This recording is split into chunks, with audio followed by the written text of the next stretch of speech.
course. So we're going to talk a little bit more about what Mr. Peanut has done on the platform and why I think what they do is so great. And I have some guests here who can help tell that story a bit more. But what I want you all to do first is pull out your phones and give Mr. Peanut a follow. Because since you don't have my slides, you don't have all of the beautiful tweets that I pulled. So I want you to go check out their content. I want you to check out the tweets that they have on their feed right now. Give them a follow. Trust me, it will be worth it. They're well worth the follow. And I want to talk about a little bit why I think that they are a great follow. Mr. Peanut has done an incredible job building a great strategy on the platform. This is for all of you. This is kind of your key moment to be able to take back out of this room the 3 things that they do to be really successful on Twitter. 1, they have a great recognizable voice. I mentioned this iconic character in Mr. Peanut. They've used the Twitter platform to be able to personify him. 2, they create excellent creative that's really engaging in the feed. And then 3, they're able to tap into relevant moments and use that as an opportunity for their brand to join the conversation and become what people are talking about. So without further ado, I'm going to bring up Nick and Vikram to have a little Q&A and talk a little bit more about what Mr. Peanut has done on the platform. Thank you.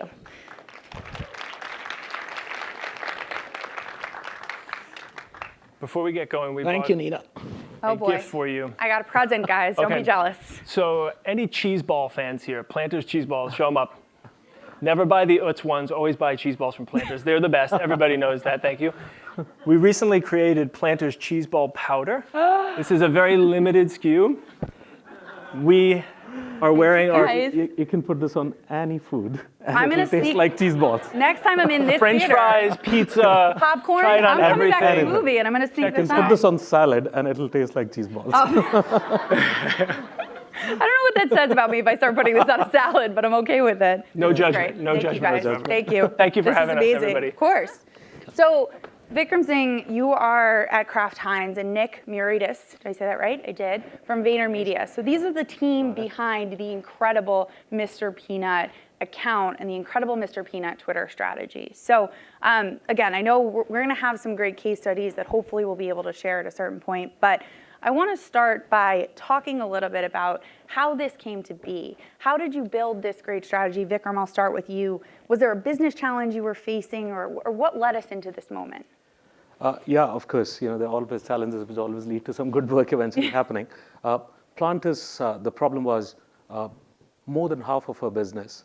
This is around 6 quarters back when I joined. One of the first insights was half of our business is 55 and older. Wow. And that basically is a bit of worry as well, that because at some stage you will cliff. And then one of the biggest objectives for us was how do we age down planters? So looking at the data of nuts consumption, one thing which stood out, unlike most of the other categories, this category exponentially goes up after 30, 35. Partly because people are looking for more healthier, more substantial snacking. Also partly because of a lot of worries who are mainly consuming us. Is the best segment to go after.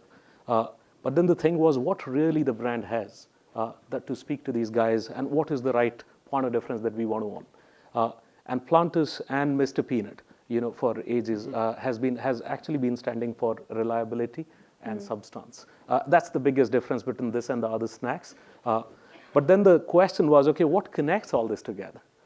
And that's where we found that our icon, Mr. Peanut, who was massively unused for Everybody ages, knows him. to be honest, that sometimes even more than Planters, that how do we actually, that with its 103-year-old wisdom and knack for some clean fun, after all, we are nuts. So how can we combine these two, things? The puns write themselves. Yeah, these are the puns. How can we combine these two? But one big challenge was, okay, the brand strategy part is sorted, but we needed a platform and we needed a partner to be able to do that in a way so that we can create this link with Janex. And actually, Twitter, which is one of the biggest thing I find about this platform is the time relevance, that all the time, literally on. And second, there is this unique volume model that Nick and Vayner's team actually brought together, which is not about intellectualizing till cows come home, but literally about throwing out a lot of super simple content out there to the people that you want to target, and then keep on constantly narrowing it down to which one is really cutting ice with them. and eventually leading to defining some clear areas that you want to own and connect with Josh, the guy, the Gen X, attitudinally we call him Josh, that basically, which actually speaks to him. And that's where, even we found out that Josh really want to connect with us. And that journey over a period of last roughly 4 quarters has been like a non-stop journey over the period of time, from launching Mr. Peanut beer, IPA nut, to actually advising him about Movember, about Savior nuts, which is again a very serious topic of, but a lot of people forget because Movember is all about actually testicular cancer awareness. Right. A lot of people think it's only about growing mustache. Right. But fundamentally, how do you bring a serious topic in a fun way to educating him on Valentine's Day? Because Josh doesn't know what to do to literally, we created these really cool sneakers. When something happened in the culture, I'll speak about it later. But then, and Super Bowl in between, and that continued going on. Yeah. I know your slides are not on, but later. Well, I'm going to share. Slides I'm now. going to pull up. We have some kind of slides. My clicker might not work, guys. Sorry. But we have a great slide about results. You'll have to take our word for it. But tell me a little bit about the strategy that you've built has actually delivered results for you from a Actually, the biggest point was, and to me, I'm oversimplifying marketing here, but household penetration among the people that you really want to join the bandwagon of your brand, that growing, there's nothing bigger than that particular metric moving up, because that's the biggest sign of sustainable growth. And what we have seen over the last 4 quarters is the household penetration of Planters is constantly up. Of course, our top line is up. Of course, our market share is up. But between those two versus household pen, it actually tells that we're going to keep on, and we've just started the journey. It's 4 quarters. Perfect. To be honest, for $1 billion brand to we're getting there. Wow, are coming in. We're getting there. Hold on. We're going to jump around between these slides a little bit, guys, but I want to show you the results that we were just talking about with Vikram, because I think they do a really great job in bringing together the story of this. We can skip all my slides because nobody wants to hear from me. They were nice. Thank you. Nice slides. Call me later if anybody wants to see them at any Aw, point. Yeah, there's your face. Nice. So we're talking a little bit about the business challenge. As I mentioned, 103-year-old brand becoming relevant, and here are those great results that you shared, Vikram. We got there. Absolutely. So in terms of up-trading people, in terms of changing this trend of because this is a challenge, I think a lot of us marketeers, even in Kraft Heinz, a lot of our brands, legacy brands, 50, 100-year-old brands, how do you make them relevant in today's world? And I think that unless it starts appearing in those kind of results, that's not the proof of any strategy that you put on the table. Totally. I think this exciting. Just building on that, we all talk about relevance. We did the survey in the beginning, so everyone raised their hand for Planters peanuts, right? Everyone's heard of that before this event? Head nods. Who here's bought Planters in the last 30 days? So it feels like 10 people. Not that many, right? So that's the opportunity. Awareness is not the problem. Relevance is. And so getting back to the partnership that we've been able to form together is how do you create for relevance? Like the old playbook doesn't work for that. So I grew up in the kind of the traditional big agency life, and the system that when we first sat down and started talking about was outside of fixing the business, we knew we had to change everything about how we actually do it. So instead of Vikram doing research, briefing the ad guy who wears black to the meeting, the ad guy coming back saying, I have these 3 ideas. Vikram saying, I don't like those 3 ideas, but I kind of like one. So make a Frankenstein of 1 and 3. Who here's done the Frankenstein? Oh yeah, a lot of hands on that one. From there we go back, we wrestle back and forth through our subjectivities. Maybe the CEO or the CMO weighs in and says do this. We then go to focus groups. We then go to Millward Brown. We then go to production with $2 million. We deploy it with a lot of big reach media, and after that we hope that it all works. Who here has done that? I've done right? that. To us, that's nuts. We think that's the craziest thing in the world. And when we sat down together, we're kind of kindred spirits. We're known as Nikram around the office. Oh, that's adorable. So should have introduced you that way. Is we really set out to do something different. At Vayner, we call it our volume model. And so we really turn the whole thing on its head, which is we deploy creativity in all its ways to create hundreds and hundreds of small bets that we can put into market rather than argue about them subjectively in the boardroom. Put paid media behind them on Twitter, and Twitter really is one of the best places to be able to do this. And actually, you get insight back instantly, and from there, and only there, do you continue to do more and more of that stacking on top of the ththings that work all the way to the Super Bowl, rather than me needing to be right, ta-da, in a room to you. I think to me, as a marketer, where we are trying to equally find out, every dollar works really hard, I think this model where actually first a lot of they call MVP, minimum viable content, throwing a lot of that out, but depending upon which one people are actually, which is cutting through. All the way Tweets like from this, right, $10 to $15 to $50, and there are very clear processes identified at what stage you put $50, at what stage you put $100, all the way up to going to $100,000 behind one particular content. And and if it fizzles out certain clearly defined KPI at whichever stage, you stop investing behind that. How do you, Nick, like figure out what research and intel needs to go into even that initial strategy? Like there had to be, you mentioned like, let's get out of the world of where we're doing focus groups and spending months and months on a big idea. But knowing that a tweet like this would get some laughs in the room and resonate and start to make the brand feel more current. Tell me about that. I think, what I can impart to the room on this is like, you have to have more doing than debating on a business. And I think what we in the ad agency world were famous for was debates with you, right? And me arguing subjectively what I thought was right, or having some piece of research done by some other company to validate and support my conclusion. Twitter happens in real life. You can actually not have to have debates anymore by putting things like this out. And more important than this content and making you laugh is what it actually does in market. What signals do you read? And do you have people who can actually read those signals and interpret them back into creative teams who need to keep making? So really, like, this is the most live and lively in focus group on the planet, happening 24/7 all the time. So that's really how we do it. By the time you finish the debate or 1 hour meeting, you actually get the results of actually putting it in and really finding out whether the tweet worked or not. Absolutely.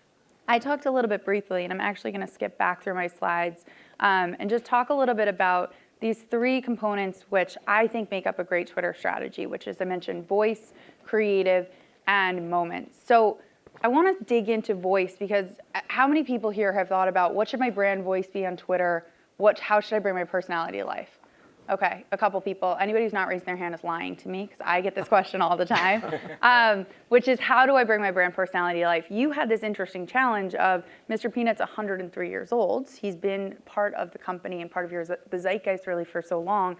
How did you land on what the authentic voice should be?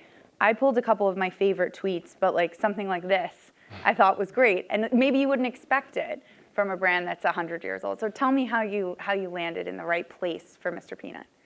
I think the first point on this, Nina, is literally goes to the fundamental definition of authenticity.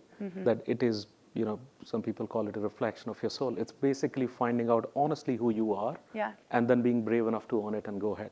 I think absolutely the same challenge applies to the brands as well. So in Plantis, when we were thinking, it was about Plantis, the one thing it has stood for is substance and reliability, because of it's a nut brand, right? And it comes with inherent health, inherent benefits, etc. And when you're really hungry, with all due respect to my competition, but a potato chip might give you the craveworthiness, but it's not going to satisfy not gonna give you. you the energy So if you boost. want the satisfaction of a snack, this is what it is. That chart's going to go up after you. Yeah. That sales pitch right there. Yeah. So, and I think on that if we understand authentically, we mainly stand for substance and reliability. Probably not for craveworthiness to the extent some of my competition can stand for. Then I need to be honest about owning that. And equally, when we were looking at Josh, the person we were after, he loves living life to the fullest. But as a result, he has a tendency to fall into trouble at times, and he's always looking for like his wingman who has his back, somebody who's always there in crunch time. Yeah. And I think combination of understanding of this Josh and understanding of the brand actually led us to this voice of substance and reliability, but then with the nutty fun that Mr. Peanut in his own sweet charming way can do, like this kind of a stuff. And that voice constantly over a period of last 1 year. You've given enough examples here that actually worked wonder with not just Josh, but broader targeting. Yeah. This was another one I liked, which I think speaks to that, because it brings forward and kind of reflects the functional benefit of the product, which is the fact that if you're starving, or if you need a little bit of protein, if you need some kind of energy boost, Mr. Peanut as a product is actually there, but to your point, he's positioning himself as a wingman of like somebody who's going to be there in these desperate times, which I think is actually really difficult to be able to talk about yourself as a product and do so in a way that's engaging and fun, because we see so many different brands who are like, you're either fun and engaging, or you're telling them to go out and buy the product. So I think you guys nailed that in a really great way. Yeah, just to give some thoughts for the room here, is, I feel like if you have a slide on your shared drive that says those 4 adjectives that all brand slides say, positive, upbeat, aspirational, and usually there's a 4th, I forget what the 4th usually is. Take that slide and just put it to the side at first when you're setting out on this journey. The first thing to do is to actually create hundreds, maybe thousands of different permutations of speech and writing and picture and things like that to understand what's a worthwhile voice versus just prescribing it because you decided on 4 adjectives in a meeting one day. And so I think like too often we sit in the boardroom on that versus actually just deploying people to write for it. Once you write 1,000, you'll find what the voice is. But until you write 1,000, you won't know. And I think that, to your point, then creates authenticity. This was one of my favorite tweets because it feels so current, right? Like it feels so relevant. You're talking about It's people going to be at 3 you a.m. at This like is me at 4 3 o'clock a.m. today. Exactly. Or 3 p.m. You never know. I think you made a great point there that a lot of times we struggle about how do we keep product at the heart of it. Yes. And I think there's something that has worked here where product somehow always remains at the heart of it while you're connecting in a very fun voice way and substance way with the. Because he's such a gentleman. Yeah. He doesn't speak. No, it's true. He never needs to. So there's another side of this. So once you nail your voice, you figure out how you're going to talk to people. Then you think about what is the creative, how do you visually bring to life Mr. Peanut? I talk about when I see creative that I think works on Twitter, it's mobile first, it's feed friendly. And when you run that creative, you're actually setting yourself up for strong results because hopefully we all know in the room, creative actually does matter on Twitter and any other platform. So what I love what you guys have been able to do is not just bring to life the voice, but also bring to life the creative. Like what should Mr. Peanut look like in 2019 and how is that different than he might have looked like in the past? Can you talk to me a little bit about that journey there? I'd love to take credit for all of it. Please do. I assume you're an illustrator. 2 people walked in who are really responsible for it. So Mike Parentozzi, fresh off a haircut, and David Argoff. Yeah, these are the brains behind a lot of planters, plus a lot of people who may or may not be here. But I think a couple big things on this, because we could talk about this for the next 3 hours, and there's a lot of subjective points of view about it.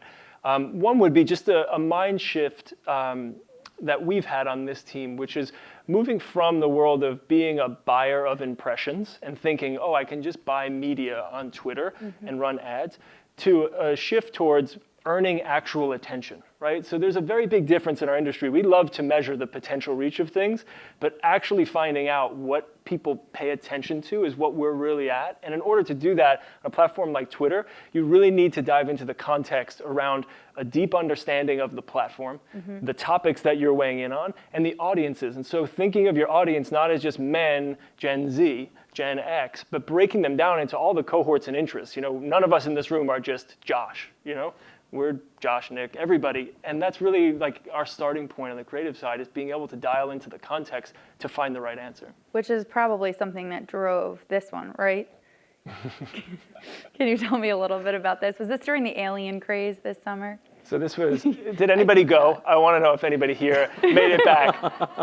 They won't raise their hands, but somebody did. The odds are in favor. Come find us later if you went to Area 51. But I think this is one of those things that I'm not sure if you saw, the great execution that Bud Light did, the Kool-Aid team, which these two are also leaders of the Kool-Aid team, were able to do. They actually created their own SKU, which you can buy called UF Oh Yeah.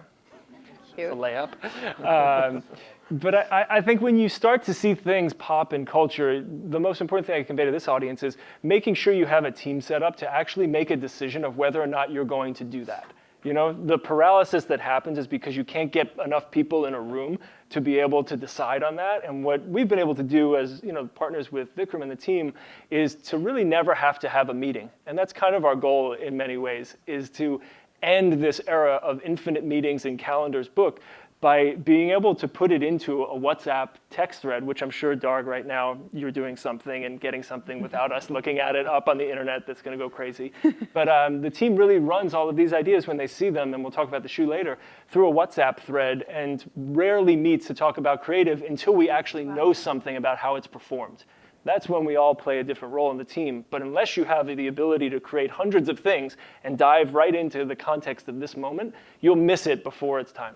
And is there an understanding amongst the team of what moments are the right moments to dive into? Like, yes, we know UFO makes sense because it makes sense for our audience, or is that just establishing, like, within the strategy as you build it, trust amongst the team? How do you get to that level? I mean. No, I can take it because I'm, that's the question I normally ask, Nick. And I think where we really ended up is from the same MVP content that initially throws in, wherever Josh, which is the clearly defined target, wherever Josh is actually biting and it's cutting through, those are the areas we'll go ahead with. As long as they are about somewhere substance, reliability, and fun, nutty fun. But if there is something which is really amazing but doesn't work with Josh, we drop it. So that's a simple guideline we follow. I like to say on that one is just like anybody who's pushing for outside the box thinking, try and advocate for inside the box thinking, but figure out the box. As he just said, freedom inside the box is what the team has. And from there, the possibilities are endless. And sometimes the box needs to get bigger too, not small before you even started. So.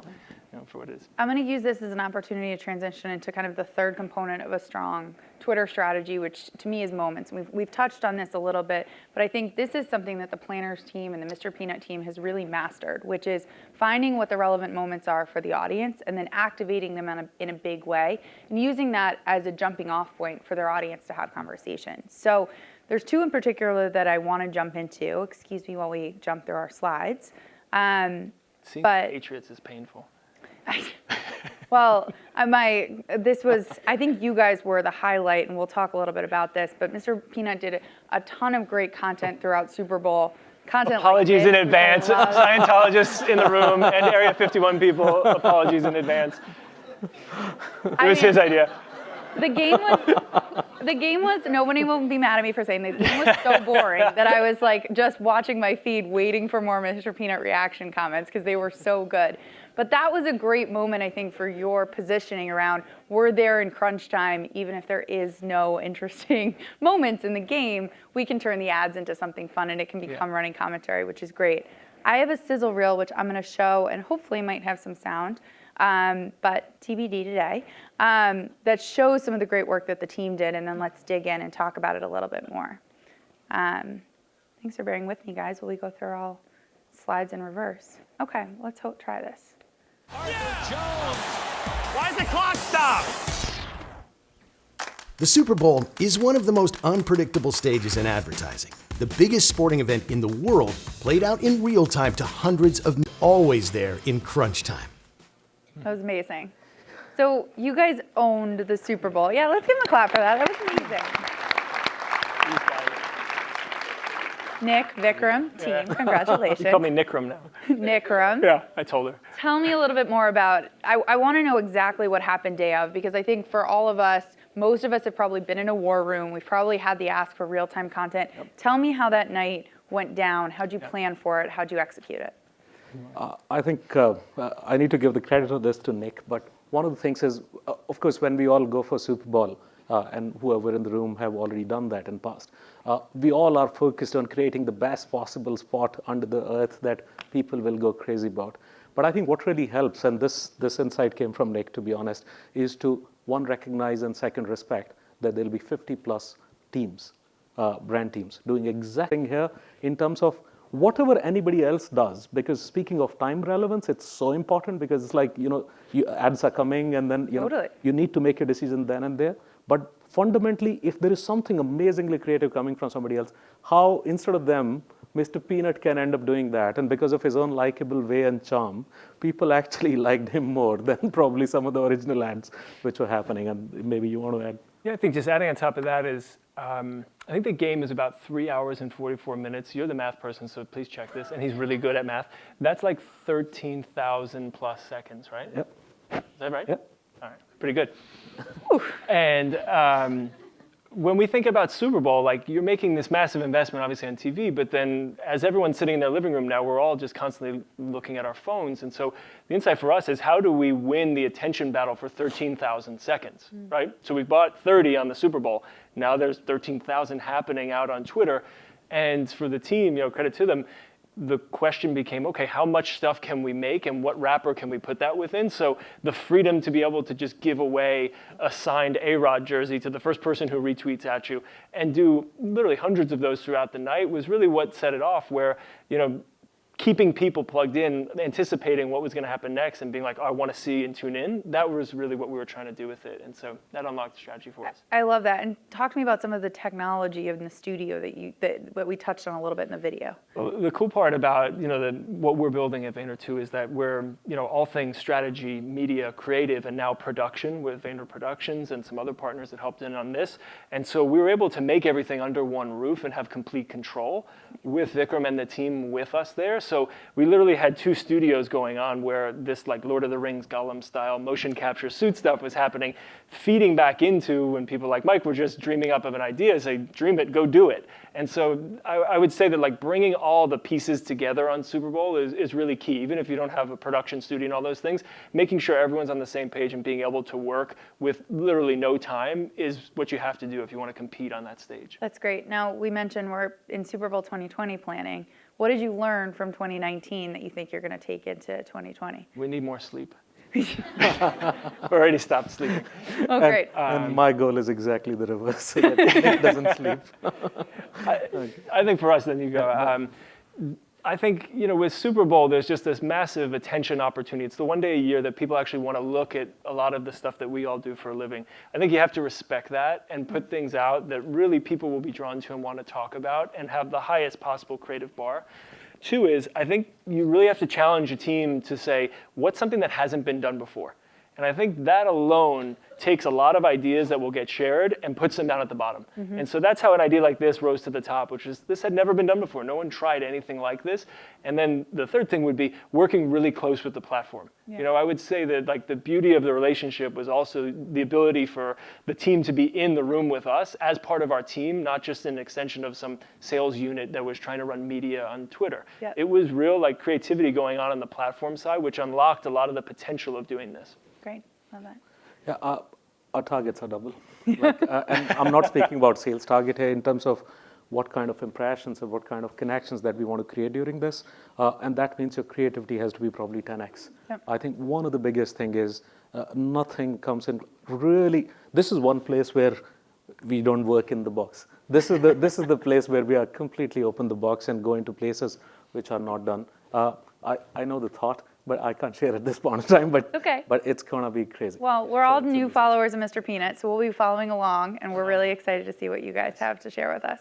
So this is a great example, I think, of a planned moment. Like, it's September, we're already planning for the Super Bowl. There was an incredible moment that Mr. Peanut had this year that was completely unexpected. I don't think anybody could have planned for it. So I'm going to share a little bit about it, and then let's talk.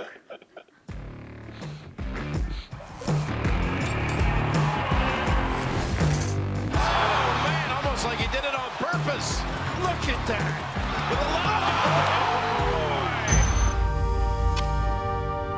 With the Zion Williamson is down. He blew through his shoe. Yeah. Look at his left shoe. He blew completely through the shoe.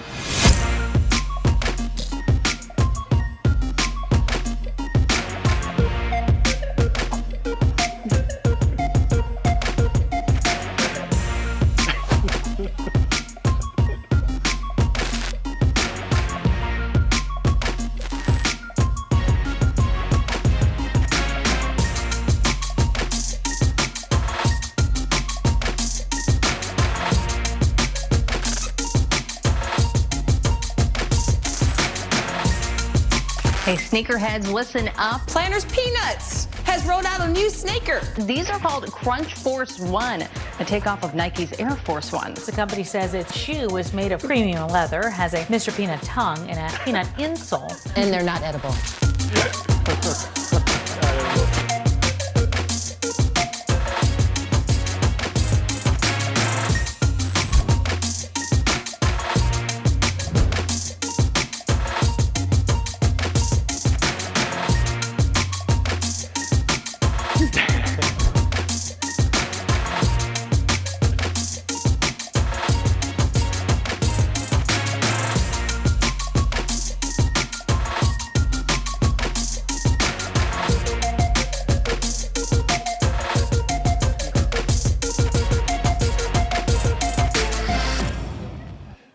This is amazing. How good is that? There you go.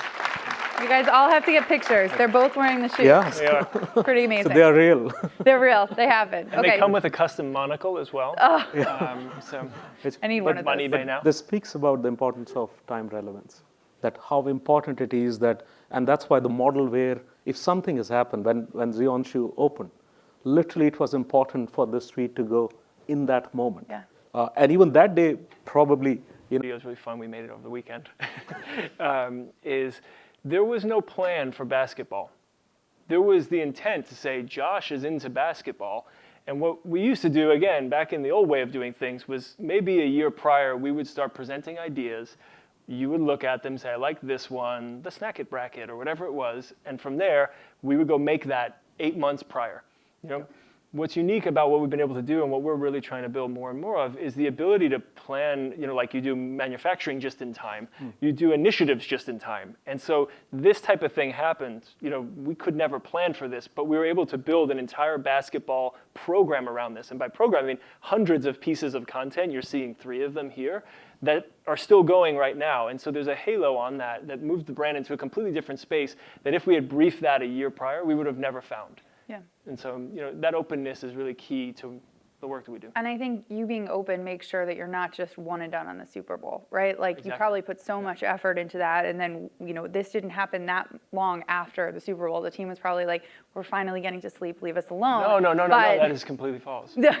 Vikram made it that we had, what was it, Dr. Ruth? yeah, For Valentine's Day. within You can go 7 check days, this out. because for Valentine's Day, 2nd Feb Super Bowl, but we were shooting on 7th Feb again because Valentine's Day was next year. And No sleep. Making sure there's always a kind of consistent It's always drum, on. making sure you're always a brand worth talking about. I love it. So I'm going to close, and thank you all for being so attentive and dealing with our tech issues. But I want to close with one piece of advice that you both have for our audience here and the brands that they work with. I internally call it my 3 Ws, super simple, who, what, and why. But fundamentally on any brand, first of all, being super clear about who really we are going after.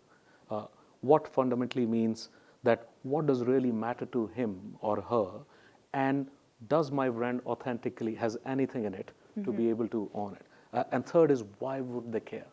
What is the real point of difference that you bring alive because of it they will care? It's probably one of the most difficult set of 3 questions that I've found as I go from brand to brand within my organization to try and answer that. There are some where it seems like there are clear answers. There are some I'm still finding answers, but yes, those are my. That's great. I love the why do they care. That's great. You know, I would say, you know, like kind of said it before, less debating, more creating. So more volume. Come up with a system to be able to 10x your output on your team and the approval processes and all the things that change and legal processes and all those types of things, and great things will happen. Like just, you know, we've seen it, and once you see it, you can't unsee it. You know, I came from the traditional lab world, been working at Banner for about 2 years now. Volume's in the DNA of the company, and it really sets you free from having all of the old school style subjectivity that we applied to think we were right. And so you're able to find the right answer by creating lots and lots of things versus just whittling it down to one and hoping it's right. I love that. Well, hopefully you've all been inspired to create. I think we have a couple minutes in case there's any questions that we can answer. But again, thank you guys for bearing with us. You've been a great audience. Maybe there's actually, there you go.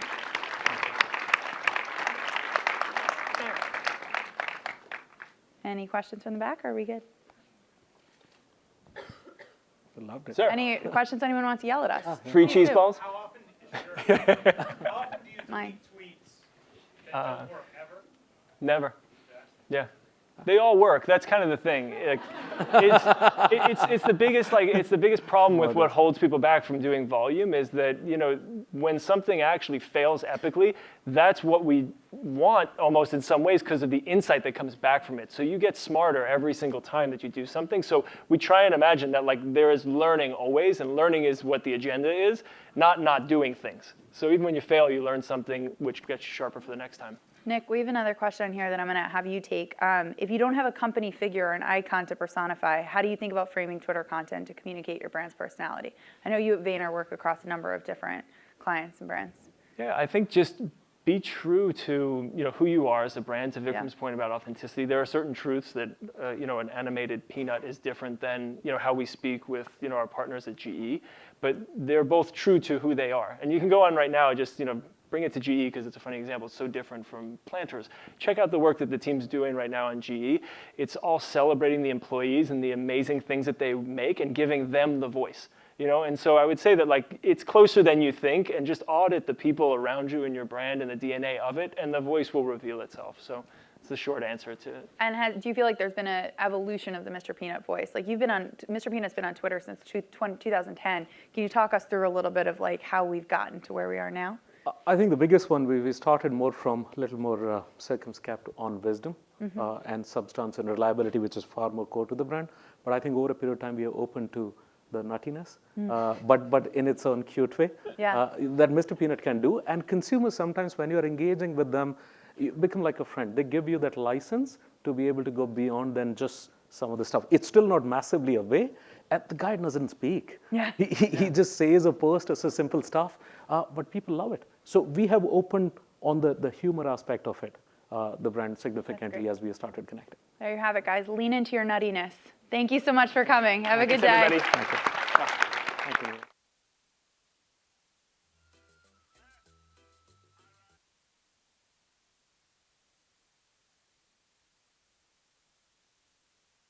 Thank you for joining us. Please make your way to the exits as our team refreshes the room for the next session.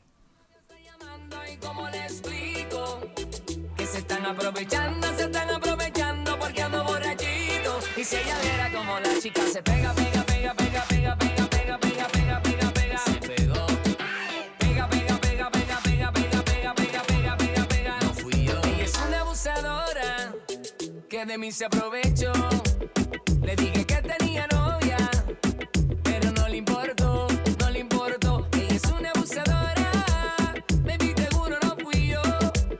Le dije que tenía novia, pero no le importó. Igual se me pegó. Mi novia está llamando, y cómo le explico que se están aprovechando porque ando borrachito. Y si ella viera como la chica se pega, pega, pega, pega, pega, pega.